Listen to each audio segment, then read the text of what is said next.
If you had difficulty believing government spying was alive and well, Edward Snowden likely put your doubts to rest. It would seem clear that long after the end of the Cold War, spying is alive and well right around the world, and gasp, even the Canadian government is involved. Joining us now, two men who spent the last couple of days at a privacy conference in Vancouver. Steve Anderson, who's the executive director of Open Media, and Professor David Lyon from Queen's University. Thanks for joining us, gentlemen. Thanks for having us. Glad to be here. Professor Lyon, what was the goal of this conference? The conference was arranged by the Privacy Commission in the Information Privacy Commission in BC, and it was really to bring together a number of people who have been involved with the Privacy Commission and who are becoming involved now. So it was a number of different stakeholders who were coming together. I think there were about 400 people there, so it was quite an exciting event. Is this what you could call a new burgeoning industry, privacy? Well, there's certainly an increasing amount of interest in the area, I think, and importantly so. Steve, what kinds of things were you talking about?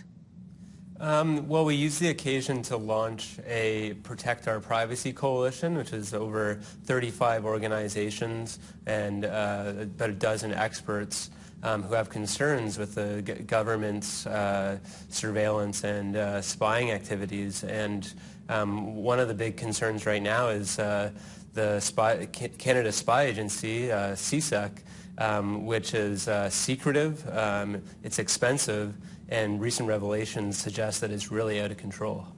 That is the Communications Security Establishment Canada, CSEC, that you were talking about. I don't think a lot of Canadians knew that that organization existed before Edward Snowden. Would you agree with that?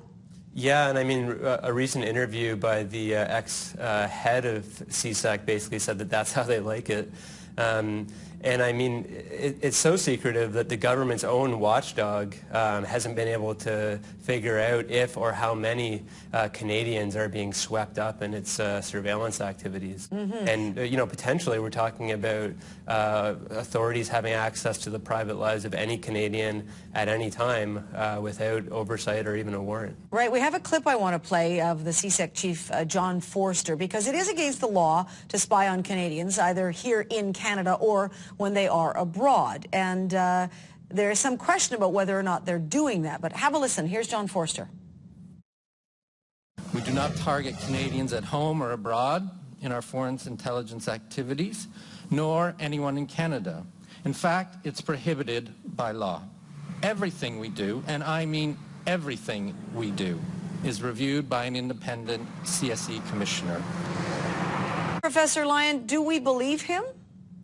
I think the Canadians deserve more than that as reassurance, really.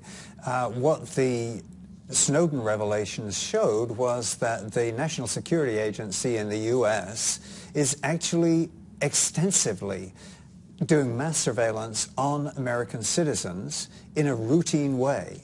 Again, without warrant, without their knowing that they are the targets of that kind of surveillance. And I think in Canada we just need reassurance that this is not happening here.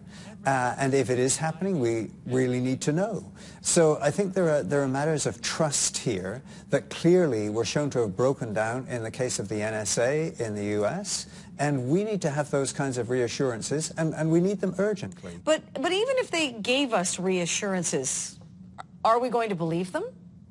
Well, it's really a bigger question. As I say, it's a matter of trust between government agencies and citizens. And it's a matter of how far we can trust what is going on. But to have statements like that is simply insufficient for the kind of seriousness of the issues involved, because this has to do with ordinary people in everyday life, and it is just not clear what is going on. We do know now what's going on in the States, and because of that, we want to know in Canada too. Steve, what kind of oversight do you believe is needed? Well, I think first we need some answers such as how many Canadians are being caught up in this surveillance. what's the actual number? What information specifically do they have on Canadians? And then in terms of oversight, I think there's a range of options, but certainly having them report to Parliament, having a parliamentary committee would be a good idea. And certainly having a commissioner that can actually answer these questions, because he mentioned that there's a commissioner, but that commissioner actually released a report and said Canadians' information may be caught up in CSEC spying activities. And the reason he said may is because he can't himself actually figure it out. So clearly we need much more. Right. What could spies possibly want to learn, though, about the average Canadian? I think most people, I mean, when you think of spying, you think of it sort of from the Cold War era and it being used to protect us. But obviously you have major concerns that they aren't, in fact, doing that. Yeah, well, I mean, I'm not sure what their intentions are. I can't speak to that, but I mean, what we know in the U.S. is that they're collecting information basically on where people are. They're collecting information from their emails, that sort of thing. And I think what I would suspect in Canada is something similar, you know, and with the kind of information we're talking about where you are, who you're talking with, you know, where you're going to be going, that kind of activity. So it's incredibly invasive. And, you know, maybe they have good intentions, but I still think we have a right to know if our information is being swept up in giant databases and why. Right, but isn't that counter, Professor, isn't that counter to sort of what spying is all about, sort of sneaking up on people who have nefarious plans underway? Yeah, but the way in which this is being done, as we've seen from the NSA revelations, is that there's a very complex way in which data is being picked up and how particular groups and individuals get targeted.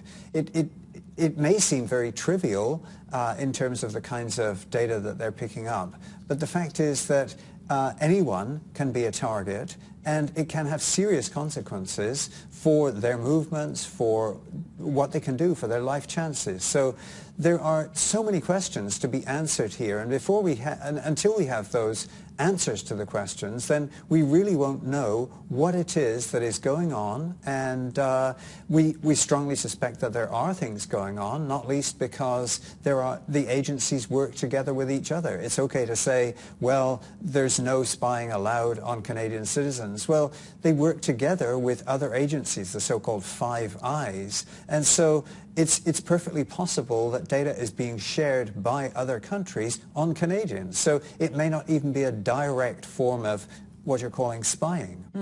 But what about having too much transparency and that allowing potential terror attacks to take place? I don't think there can be too much transparency in terms of just telling citizens what is going on, because no citizen is going to object to genuine efforts to reduce dangers of physical violence to Canadian citizens. Nobody objects to that. What we object to, speaking for citizens, is that we just don't know what is going on, and that uncertainty is very unnerving if you believe in democratic participation, if you believe that what government does should be transparent. All right, Professor David Lyon and Steve Anderson, thanks for joining us tonight. Thanks for having me. Thanks.